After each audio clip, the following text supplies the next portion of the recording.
Con su venia, diputado presidente. Apreciables diputadas y diputados, hace días la Secretaría de Hacienda dio cuenta del comportamiento de la economía en el último año. Un crecimiento económico del 2.5%, un crecimiento del 27% en los ingresos tributarios, un crecimiento del 3.5% a las entidades federativas y municipios vía participaciones y aportaciones y un crecimiento de 644,000 plazas derivado de los trabajadores afiliados al IMSS. Pero omite el gobierno federal reconocer que los resultados se quedaron cortos ante sus propias expectativas de crecimiento con las llamadas reformas estructurales, sobre todo la fiscal y la energética.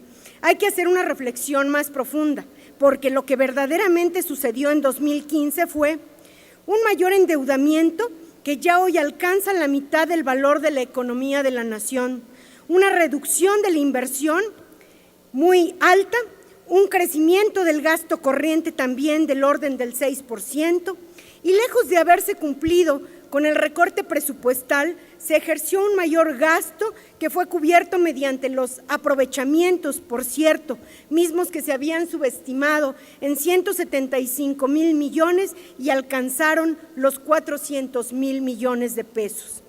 El crecimiento económico fue insuficiente para abatir significativamente la pobreza y la desigualdad del país. Y si bien crecieron los ingresos tributarios, se debió en gran medida a los contribuyentes de siempre, a los asalariados y al consumo de la clase media, que son quienes sostienen la recaudación impositiva, no así a la supuesta eficacia derivada de la reforma fiscal. Los recursos canalizados a entidades federativas y municipios solo se han venido traduciendo en una mayor deuda pública.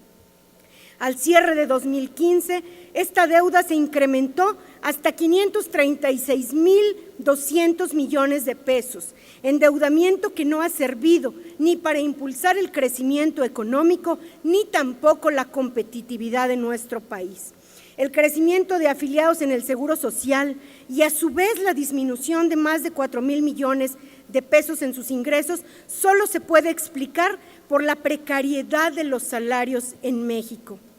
Si no se presentan subejercicios presupuestales, tampoco es debido a una eficiente administración del gasto, sino a los ajustes arbitrarios que el gobierno federal ha venido realizando. Es incongruente que los diputados aprobemos en esta soberanía un presupuesto y que el Ejecutivo lo amplíe hasta un 55% en el gasto de la oficina de la Presidencia y en contraparte lo reduzca en un 147% en el gasto de hospitales generales y de alta especialidad.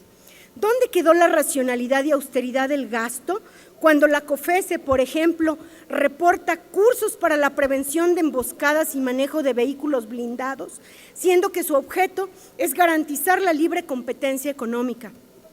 O cuando paradójicamente se otorgan a discreción más de 3,000 millones de pesos para donativos y subsidios cuyo destino carece de absoluta transparencia. El gobierno federal presume la baja en el costo de luz, gasolina, telefonía móvil y larga distancia nacional, situación que no se refleja en los bolsillos de los mexicanos. Se tiene que reconocer que las reformas estructurales no están reduciendo el costo de la vida, ni tampoco están protegiendo la economía de las familias mexicanas. La ciudadanía se pregunta cuáles serán las consecuencias en su propia economía derivadas de los ajustes a la baja en el crecimiento económico, la inestabilidad cambiaria, la baja de los petroprecios, el déficit en los ingresos de Pemex y su propia deuda, así como la certidumbre en la ejecución de los programas presupuestales aprobados.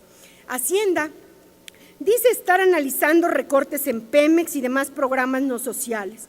Nosotros en el PAN creemos que más que recortar el gasto, se requiere de medidas responsables, dotadas de una buena dosis de transparencia, encaminadas a la sostenibilidad de las finanzas públicas y a la protección del patrimonio de las familias mexicanas. Sin duda, los escenarios en que aprobamos el paquete económico son diferentes a los que hoy estamos viviendo. La situación económica es delicada y, por tanto, los legisladores de Acción Nacional exigimos al gobierno federal que implemente políticas responsables, que suprima decididamente el gasto no prioritario y que los ajustes no se limiten a recortar programas y plantillas laborales. Esta soberanía demanda a las autoridades hacendarias conocer y debatir sus propuestas en materia económica para realmente mover a México. En Acción Nacional, queremos fortalecer un diálogo permanente con el Gobierno federal en la búsqueda de esquemas que favorezcan el empleo formal, mejoren los salarios, impulsen la inversión productiva y preserven las fuentes de trabajo. Es cuanto, diputado presidente. Gracias, diputada Hernández.